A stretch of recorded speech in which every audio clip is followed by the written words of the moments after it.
kanisa ni sisi, na tukapata kuona ya kwamba katika kanisa la Mungu zote tunahitajika na kila mmoja wetu ana sehemu yake, na tukaona ya kwamba hakuna mtu ambaye akijiondoa kutoka kwa kanisa atakuwa amelisaidia kanisa, lakini ataleta shida kwa kanisa, kwa sababu wewe unatakikana sana, unahitajika sana, na wewe ni mmoja wetu. Kwa hivyo hata wale ambao wamekuwa nje ya kanisa kwa ajili ya corona, mmekuwa wetu, na tunakuwa tunafikiri ya kwamba kuna kiungo kimoja katika mwili wa Kristo ambacho kilikuwa kimepotea. Ningependa tusome somo katika kitabu cha Mathayo 16 mstari huo wa 18. Ni Mathayo 16 mstari huo wa 18. Neno la Bwana linasema hivi: nami nakwambia wewe ndiye Petero, na juu ya mwamba huu nitalijenga kanisa langu, wala milango ya kuzimu haitalishinda. Ni neno ambalo lilizungumziwa na Yesu Kristo, akalinena kwa Petero. Ni baada ya kuwauliza swali ya kwamba watu huwa wanasema mimi ni nani, na wengi wakaweza kumjibu. Wengine wakasema ya kwamba wanasema wewe ni Elia, wengine ni Yeremia au mmoja wa manabii. Na Yesu Kristo akawauliza, nanyi mnanena mimi kuwa ni nani? Simoni Petero ndipo akajibu akamwambia, wewe ni Yesu, wewe ni mwana wa Mungu. Na hapo Yesu Kristo akamjibu akamwambia, nami nakwambia wewe ndiye Petero, na juu ya mwamba huu nitalijenga kanisa langu. Leo tunatazama neno ama mambo yanayolihusu kanisa. Neno hili kanisa, church, mara nyingi nimewaambia ya kwamba limetokana na jina ama neno la Kigiriki eklesia. Na neno hili eklesia maana yake ni mkusanyiko, ni muungano wa watu ambao wako na imani moja. Ni muungano, congregation ya watu ambao wako na nia moja, watu ambao wako na msimamo mmoja, watu ambao wako na imani moja. Na kwa hivyo sisi ndio kanisa. Wakati makanisa yalifungwa na ikasemekana tukae nyumbani, kwa kweli tuliweza kufunga mijengo. Tuliweka kufuli kwa mijengo ya makanisa, lakini kanisa lenyewe halikufungwa, kwa sababu kanisa ni wewe na mimi. Kwa hivyo wakati ulipokuwa nyumbani, ni kiungo kimoja katika mwili wa kanisa, mwili wa Kristo kilikuwa nyumbani. Kiungo kile kingine kilikuwa pahali pale pengine. Kwa hivyo kanisa halikufungwa. Na hivyo ndivyo kanisa la Mungu lilivyo. Kanisa lilikuwa linaendelea. Mijengo tumefunga, lakini kanisa liliendelea. Watu waliendelea kuomba, watu waliendelea kuhubiri, watu waliendelea kusaidiana, maana yake kanisa halikufungwa. Na tunaponena juu ya kanisa, tumepata hapa jambo ambalo nataka nizungumzie likiwa ni letu la kwanza. Ni nani mwanzilishi wa kanisa? Ni nani mwenye kujenga kanisa? Tukiulizana hapa nani alijenga kanisa, kama hapa tutaanza kuwataja. Tutaje hata mafundi, washirika ambao walikuwa hapo wakatoa pesa na mjengo huu ukajengwa. Lakini hatuzungumzii juu ya mjengo huu, lakini tunazungumzia juu ya mjengo wa kanisa lake Yesu Kristo. Kanisa ambalo alisema ya kwamba nami nitalijenga kanisa langu. Mwenye kujenga kanisa ni Kristo yeye mwenyewe. Akaokoa mmoja kutoka upande huu, akaokoa mwingine kutoka upande ule mwingine, akaokoa mwingine mweusi kama mimi, akaokoa mwingine mweupe, akaokoa mwingine mrefu, mwingine mfupi, akawaleta pamoja na wakawa ndilo ndiyo kanisa lake. Kwa hivyo mwenye kulijenga kanisa ni Yesu Kristo, mwana wa Mungu. Na kanisa lilijengwa kwa sababu Mungu alilihitaji. Na tunajua ya kwamba wakati huo alipokuwa ananena neno hili kwa Petero na wanafunzi wale wengine, Yesu Kristo alikuwa anafahamu ya kwamba wakati utafika na ataondoka hapa ulimwenguni, atarejea katika makao ya Baba yake kule mbinguni. Na alijua ya kwamba huduma na utumishi, the mission ambayo alikuwa amepewa na Baba yake, lazima mission iendelee mbele, na haingeendelea mbele akiwa yeye hayuko hapa. Kwa hivyo alihitaji representatives, watu wa kumwakilisha, na kwa hivyo akalianzisha kanisa lake. Na kulingana na Paulo ambaye amenena sana katika kitabu cha Wakorintho na hata katika kitabu cha Efeso, anaponena juu ya kanisa, anaonyesha ya kwamba kila mmoja wetu ana sehemu yake katika kanisa, na amepeana mfano wa mwili wa mwanadamu. Amesema ya kwamba katika mwanadamu kuna viungo tofauti tofauti, there are different parts in the body. Kuna kichwa, kuna mikono, kuna tumbo, kuna miguu, na kuna viungo vingine vingi ambavyo hazikuzitaja. Kwa hivyo Paulo akaelezea, akasema hivi: ikiwa mkono waweza ukaongea na useme ya kwamba mimi, kwa sababu mimi sio kichwa, mimi sina faida katika mwili na nitajiondosha, huo mwili utakuwa na shida. Mwili huo utakuwa na shida. Na kwa hivyo kila mmoja wetu ana sehemu yake katika mwili wa Kristo, na ndiyo kanisa. Na kwa hivyo lazima mtu asimamie pahali ambapo ni pake. Siku ya leo, hata nikiwa mtu wa aina gani, siwezi nikatembea kwa mikono, miguu ikiwa juu, kwa sababu kazi ya mikono si kutembeza mwili. Kutembeza mwili ni kazi ya miguu, na kwa hivyo lazima miguu ifanye kazi yake. Inapofika wakati wa kufanya kazi ama hata kula chakula, siwezi nikala chakula nikachukua kijiko kwa mguu wangu, lakini nitatumia mkono kwa sababu Mungu amenipa mkono. Na kwa hivyo mguu ufanye kazi yake, mkono ufanye kazi yake, macho yafanye kazi yake, masikio yafanye kazi yake, kila kiungo katika mwili kifanye kazi yake. Na kwa hivyo pengine wewe ndiye mkono katika mwili wa Kristo, pengine wewe ndiye ulimi katika mwili wa Kristo, pengine wewe ndiye masikio katika mwili wa Kristo, ama wewe ndiye macho. Na kwa hivyo macho yasipofanya kazi yake katika mwili, kuna upungufu katika ule mwili. Mwili wako utakuwa na shida. Wakati wewe uko na shida ya macho, huoni, mwili wako kabisa unataabika. Unataka kutoka hapa uende pahali pale pengine, unless usaidiwe na mtu akushike mkono, utakuwa na shida. Na kwa hivyo kanisa, kiungo kimoja kisipofanya kazi yake katika kanisa la Kristo, kuna upungufu na kuna shida. And that's why wewe ni mtu wa faida sana, wa maana sana katika mwili wa Kristo, katika kanisa lake Yesu Kristo.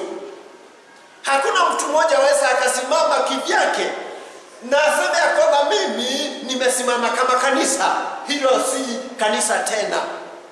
Hata mchungaji hawezi akasimama aseme mimi nitaliongoza kanisa na mimi ndiye kanisa. Haiwezekani. Hakuna wakati pengine kanisa ya kanisa itasimama na waseme sasa ndio sisi tunaliongoza kanisa na ni sisi peke yetu. Haiwezekani. Kwa hivyo lazima kila mmoja wetu aje, lazima kila kiungo kije pamoja na tuungane pamoja, ufanye kazi yako kulingana na vile Mungu amekuweka katika mwili wake na katika kanisa. Nami nije, yule mwingine aje, tuungane pamoja na mwili wa Kristo uendelee. Yohana katika kitabu cha Yohana 3 alizungumzia juu ya mtu mmoja kwa jina Dioterefe. na ningependa tusome pale, yuko mwisho kabisa, tusome Yohana 3. Neno la Mungu linasema hivi, na nitasoma mstari wa 9. Waraka wa 3 wa Yohana mstari wa 9. Naliandikia kanisa neno, lakini Dioterefe apendaye kuwa wa kwanza kati yao hatukubali. Hili ni shida lilikuwa katika kanisa moja hapa, na Yohana akaandika, na aliandika waraka huu ama barua hii kwa mzee kwa jina Gayo, mmoja kati ya waumini katika lile kanisa. Na hapa katika mstari wa 9 anasema naliandikia kanisa neno. Kwa hivyo alituma ujumbe kwa kanisa, alituma ripoti katika kanisa. Lakini katika lile kanisa kukawa na mzee mmoja ambaye alikuwa ni mmoja wa wazee viongozi katika lile kanisa, ambaye Yohana anasema, lakini Dioterefe apendaye kuwa wa kwanza kati yao hatukubali. Dioterefe katika kanisa ni shida. Ni watu ambao wanajiweka mbele, ni watu ambao wanajiinua bila wao kusema kanisa halijasema, bila wao kunena kanisa halijanena. Wanataka ni wao tu waonekane. Hilo ni shida katika kanisa, na nimesema hata mchungaji hawezi akasimama kama kanisa peke yake. Nakumbuka hapa nikisema, wakati nyinyi nyote mlikuwa nyumbani, katika roho yangu nilikuwa na shida, kwa sababu ninawahitaji, ninataka kuwaona, nataka tuombe pamoja, tumsifu Mungu pamoja, nataka tuongee pamoja, kwa sababu mimi peke yangu siye kanisa. Kwa hivyo mwenye kulijenga kanisa ni Kristo, ni Mungu, na alilijenga kanisa na akapeana jukumu kwa kila kiungo katika mwili wake, na ndilo kanisa. Na kwa hivyo tuulizane jambo la pili, what is the role of the church? Jukumu, kazi yako wewe kama mmoja wa kanisa ni gani? Kazi yangu ni gani katika kanisa? My role, my duty, my responsibility katika kanisa hili ni lipi? Moja ni hili ambalo nimepewa na Mungu, la kuwafundisha, la kuwaonyesha njia, la kuongea na nyinyi, kuwaombea, kuwaelekeza, kuwa umoja wenu. Hilo ndilo jukumu nimepewa na Mungu katika kanisa hili. Wewe vile vile umepewa jukumu katika kanisa. Kuna mwingine amepewa yeye awe ni kiongozi, na ukiwa kiongozi ukumbuke wewe siye peke yako, siye kanisa. Ni kiongozi wa kufanya nini? Wa kuyachukua yale yote ambayo yanafaa yafanywe na members wa kanisa, uwe ukiwakumbusha, uwe ukiwaonyesha, uwe msimamizi, uwe kiongozi, mwelekezi. Kwa hivyo kila mmoja wetu anayo sehemu yake katika kanisa, na hiyo ndio sababu Paulo akawaandikia Wakorintho, kanisa ambalo lilikuwa na shida sana, na akaguzia jambo moja linalohusiana na spiritual gifts, karama za kiroho. Akawaambia kila mmoja wao alikuwa amepewa karama ya kiroho, pengine moja au mbili, kwa sababu haiwezekani ukapewa all the spiritual gifts. Ukipewa wewe utakuwa kanisa by your own, by yourself, na haiwezekani. Kwa hivyo mmoja akapewa karama hii, mwingine akapewa karama ile nyingine. Na Biblia inasema ya kwamba kuna wengine walipewa karama za kiroho wakawa ni wachungaji, ni wahubiri. Wengine wakapewa karama waweza wakafanya miujiza. Wengine wakapewa wakawa ni manabii. Wengine wakawa ni walimu. Wengine wakapewa vipawa wananena kwa lugha. Kwa hivyo hivyo vipawa vya kiroho ni mbalimbali, tofauti tofauti, na kila mmoja wetu amepewa. Na kwa hivyo wakati wa uliokoka, Mungu alikupatia karama, baraka ya kiroho ili uifanye kazi nayo katika kanisa. Ufanye kazi katika kanisa. Jumapili tuliona ya kwamba ni makosa sana kuwa na spectators, watu ambao kazi yao ni kutazama tu katika nyumba ya Mungu. Na hebu niwaambie kwamba inasemekana ya kwamba kanisa kama hili, na research ambayo imefanywa, kanisa kama hili, tutumie kanisa hili letu, kuna kitu wanakiita 80 to 20 syndrome. Wanamaanisha nini? Ya kwamba 80% ya members wa kanisa hakuna kitu huwa wanafanya katika kanisa.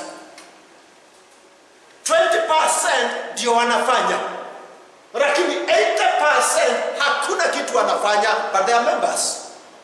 Sisi ni washiriki wa AIC Olkarau, na nashukuru Mungu kwa sababu leo tumeita wote wale ambao hata wakiwa Nairobi, hata wakiwa Kiambu, hata wakiwa Laikipia, akiulizwa anasema mimi ni wa kanisa la AIC Olkarau, tumewaalika leo. Lakini inasemekana 20% ya members wa kanisa ndio wanafanya kazi, lakini hawafanyi, the spectators. Na kwa hivyo kanisa kama hili linalinganishwa na mchezo wa kadada, football match, soka. Tuna stadium yetu pale, Nyayo Stadium. Kukuwa na mpira pale, tuseme timu yetu hapa ya AIC Olkarau na timu nyingine sijui ni itakuwa ya wapi, tutaenda kwa mechi pale.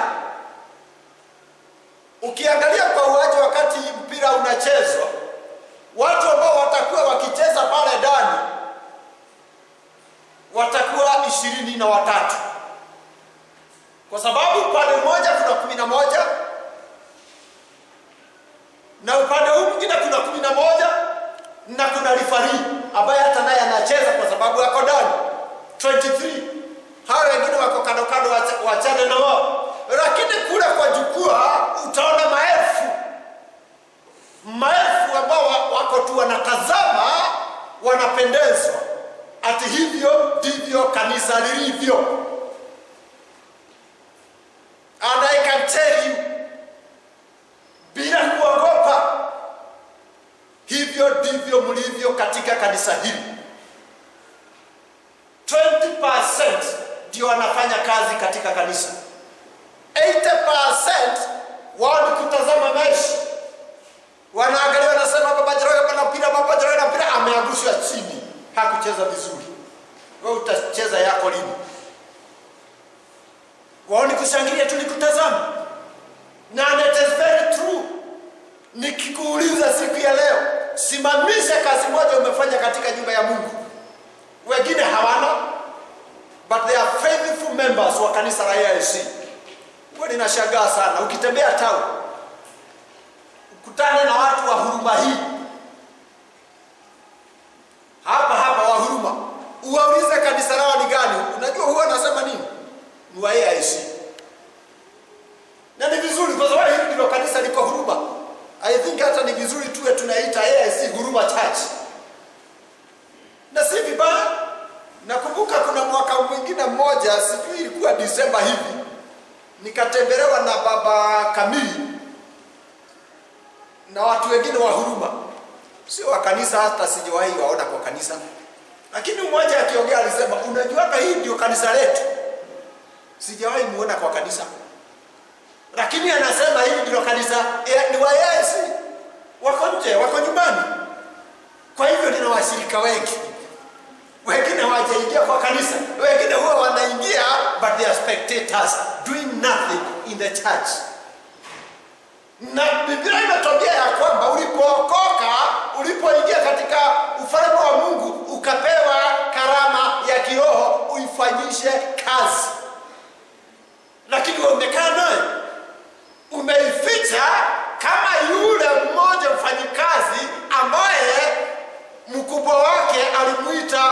mjinga mpumbavu ambaye alipewa talanta moja akaifanyisha kazi ipate mazao, akija apate faida, naye akaenda akasimbua chimo akaiweka, akakaa raha mstarehe, akangojea bwana wake arudi.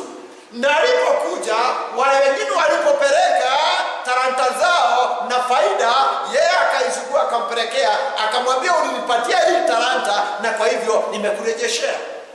Akaambiwa huyu ni mpumbavu, anyang'anywe hilo moja alilokuwa nalo lipeanwe kwa yule ambaye akona nyingi. That's how we are.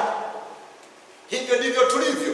Ulipewa karama na Mungu, ulipewa mawazo na Mungu, ulipewa afya nzuri na Mungu, ulipewa macho mazuri na Mungu, mwili sawa ufanye kazi yake, lakini ufanye.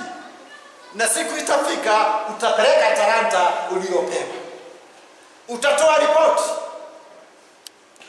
Ninaposoma neno la Mungu, neno ambalo linatumika pale wakati tutakapoenda mbele ya kiti cha hukumu cha Kristo, Biblia inasema ya kwamba we shall give an account.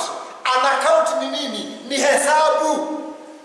Translation ya Kiswahili nayo imeandika hivi, kwa sababu ni lazima kila mmoja wetu atatoa hesabu. Account utatoa, na utamwambia Mungu nini? Ya kwamba mimi ulinipea nikakaa tu kama spectator katika nyumba yako, lakini nimekuja hapa. Atasema huyu ni mpumbavu. Mimi sitakuwa mmoja wao. Uliokolewa na Mungu amekufanyia yote ambayo amekufanyia ili ufanye kazi yake, lakini wengi hawafanyi.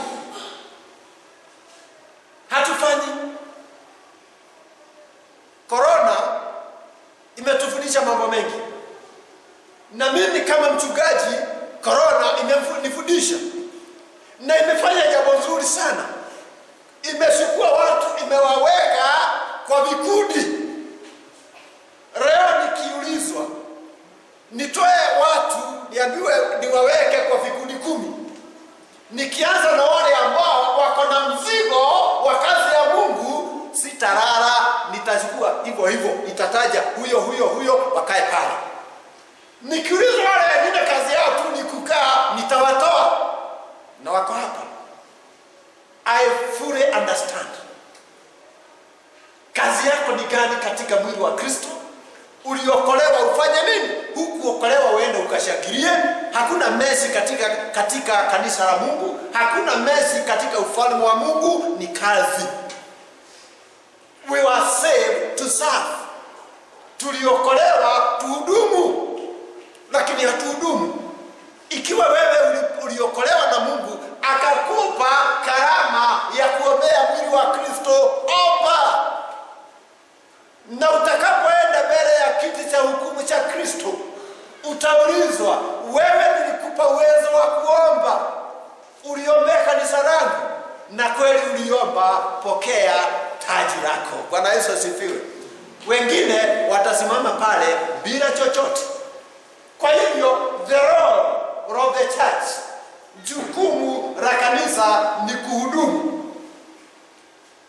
Na ni vyema tutazame jinsi vile kanisa lilivyokuwa wakati huo lilipozaliwa katika kitabu cha Mitume, the book of Acts. Katika Mitume 2 mstari wa 46 na 47, Biblia inasema ya kwamba nao hawakukosa kukutana pamoja kama ilivyokuwa desturi yao.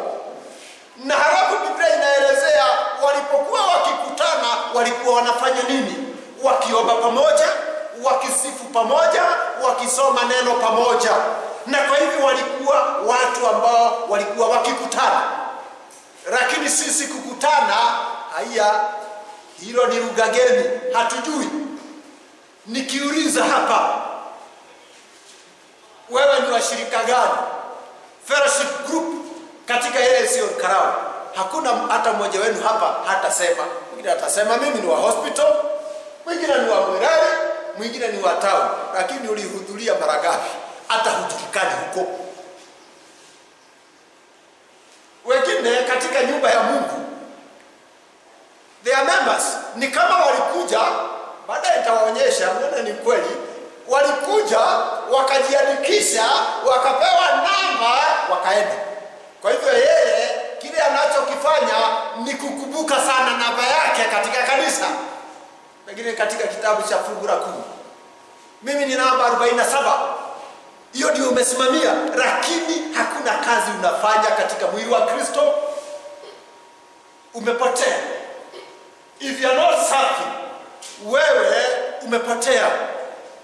Hukuokolewa na Mungu tu ukae katika ulimwengu halafu mwisho utoke hapa, lakini uliokoka na Mungu akakutendea yale yote ambayo amekutendea, ufanye kazi yake.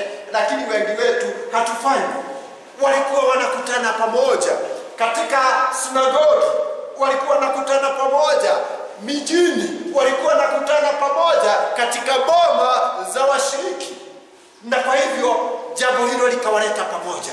Na Biblia inasema ya kwamba kanisa likakua, likaenea. Lakini sisi ni kama tumedidimia, kwa sababu kuna yale ambayo inafaa tufanye lakini hatufanyi. Mungu anasema nini kuhusu kanisa lake hata wakati huu?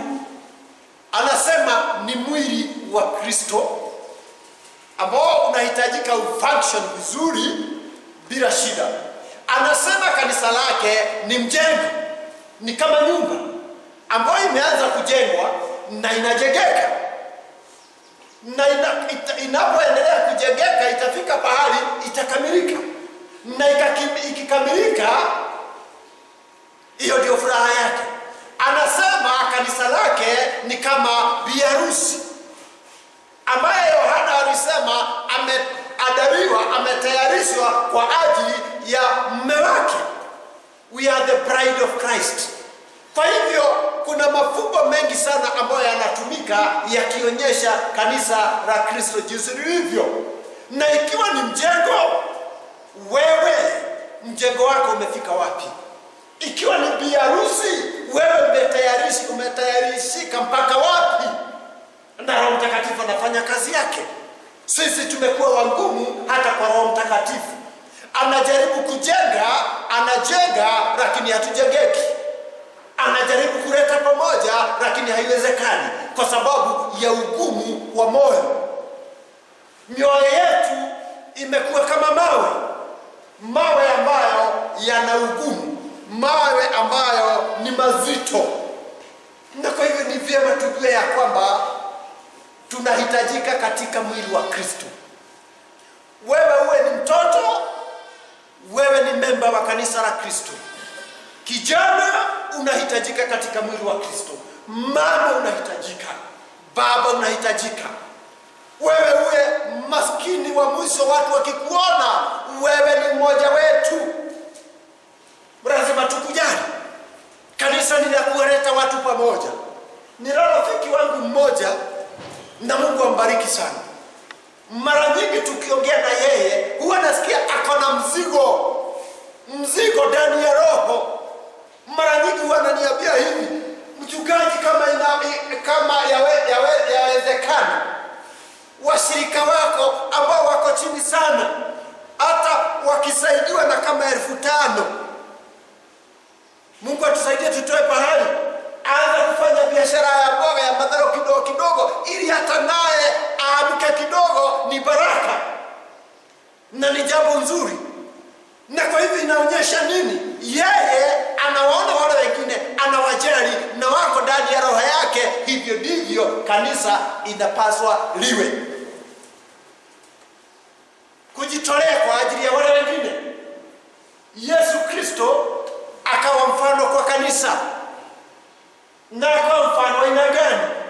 Alijitolea ili sisi tupatikane. Alijitolea ili sisi tukubalike kwa baba yake. Alijitolea ili sisi tuinuliwe. That is the role of the church. Utumike na hudumu katika nyumba ya Mungu. Last Sunday niliwaambia hapa ya kwamba kuna kitu kimoja ambalo nikitazama ninakumbuka mama mmoja, na hata leo nitamtaja Mama Paul, wakati kanisa hili tulikuwa tunahangaika sana, wamama wakihangaika hawakuwa na choka ya kupasua kuni. Baba Njoroge aweza kukumbuka. Huyo mama ndiye alitusaidia. Sio pesa alitoa, lakini mawazo yake akatuleta pamoja. Choka haikuwa ilikuwa kama shilingi 200 ama 3. Lakini niwaambie hatukuwa tunaweza. Lakini alitusaidia kimawazo na choka likapatikana. Saa hii ukiona lile choka kako hivi ni kadogo sana. Wacha ile choka mama kama mlinunua juzi. Kuna kingine kazee. Mama Paul nikiliona nakumbuka Mama Paul. Utakumbukwa na nini wewe? Wewe utakumbukwa na nini? Pengine hakuna kitu chochote ambacho tunaweza tukukumbuka nacho, pengine hata mimi. Na nakumbuka nikiwaambia vitu ambavyo watu wamedonate katika kanisa na hawataki hata kujulikana. Nikawaambia hata hii pulpit hamjui ilitoka wapi. Na ikiwa unajua lazima iwe nilikwambia. Lakini sio wengi, lakini ni mtu alidonate. Akaleta mpaka hapa tukaombea hata huu mkeka. Ambao wanaona hata hamkumbukagi hata kuosha. Kuna fungi sana. Viti hizi hapa nyuma yangu. An individual person. Hamuelewi? Hamjui? Hata haya maua ni mtu mmoja. Je, wewe umefanyia kanisa la Mungu nini? Wewe ambao unaingia tu unakalia kiti, hata hujui kilitoka wapi, unakalia, unahubiriwa, unatoka unaenda. I want to challenge you, AIC All Crown Church members. Nataka niwaambie ukweli bila kuwaficha. Kwa sababu mimi katika mwili wa kanisa, katika kanisa hili, mimi ni mdogo wa kupayuka. Na kuambia hapa kuna shida. Toka nje ya kanisa hili siku ya leo usuguke. Uniambie kama kwako uko hivyo. Kuna magugu, kuna mimba. Lakini nani anajali? Hakuna. Kanisa ni la nani? Ni la Kristo, ni kweli. Lakini Kristo anatumia nani? Anatumia sisi. Sio lazima ukae mpaka viongozi wa kanisa waketi waseme sasa tunahitaji kitu hiki, toeni pesa. Mungu amekubariki. Na nikwambie kuna watu wanatumika katika kanisa la Mungu. Hawataki wajulikane, lakini mimi kama mchungaji nawajua kwa sababu wanakuja kwangu. Wananiambia hivi, hapa nataka kufanya hivi, namwambia fanya. Nyinyi hamjui? Wewe ambaye tu kazi yako ni kukaa, leo nikwambie kuna watu wanahudumia Mungu. The 20% wanahudumia Mungu. Na kwa hivyo umekaa vizuri katika kanisa hili just because of 20% ambayo wewe si mmoja wao. Tuko pamoja. Mtikojarerio moja. Tuwe hamu. Ni murajibwa. 8% haya. Kwa nini mwamenya ni homole 8%. Na wanawaambia Mungu wetu ni Mungu mzuri. Hatuambii kila mtu katika kanisa alete 10,000. Hapana, anasema kulingana na vile nimekubariki. Katika kanisa is a den of robbers. Nyumba ya ishinatunyani. Kile ambacho ni cha Mungu hatumpatii. Tumekula, tumengarangara. Niwaambie ni makosa, ni dhambi. Kwa hivyo kanisa lilijengwa na mwenyewe na akasema kanisa liweke hivi, tulijenge hivi, tuhudumu hivi, lakini tumekataa. Kwa hivyo nataka tusimame. Na kila mmoja wetu utakaposimama utubu. Lakini sio wote wanataka wasimame, ni wale ambao wanaona haja ya kutubu. Tunasema kuna wengine ni mawe roho gumu. wewe usiamke. Na usiamke kwa sababu wengine wanasimama. Kama unahisi ya kwamba wewe umekosa njia, simama, nena na Mungu wako.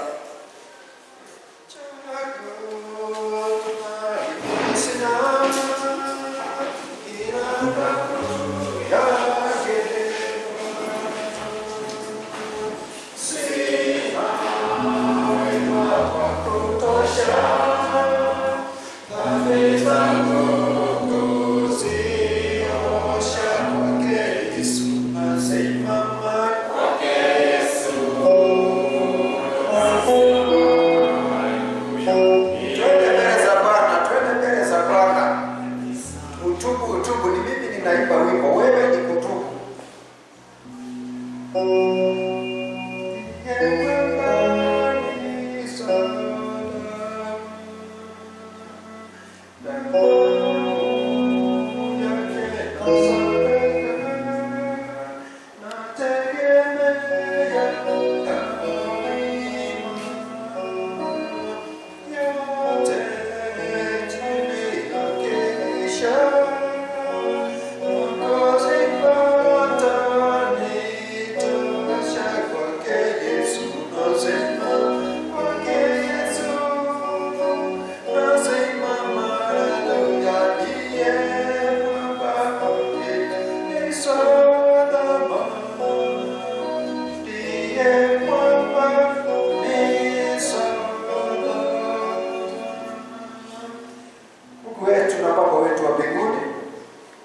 Asante kwa kutupa njia ya kupokea msamaha wa dhambi.